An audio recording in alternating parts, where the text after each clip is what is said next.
ဒီတရားခံကောင်ကခမရရဲ့အိမ်ကိုတက်ပြီးခမရကိုပါရိုက်သွားတယ်ဟုတ်လားဟာ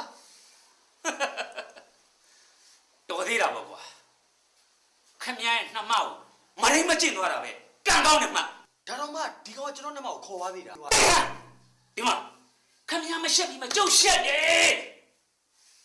ခမရကြောင့်ကျုပ်တို့ပလိတက်ဖို့ကြီးတစ်ခုလုံးဘယ်လောက်သိခါကြနေပြီလဲနားလေလား ဒါကဒီလိုရှိပါတယ် IB ရဲ့ဒီကောင်ကအကွက်ကြကြကြိုတင်ပြင်ဆင်ထားတာကိုကျွန်တော်မျိုးတော့မသိလိုက်လို့ပါ အဲ့ဒါခမရညာလို့ဗောဗျဘယ်နဲ့ဗျာ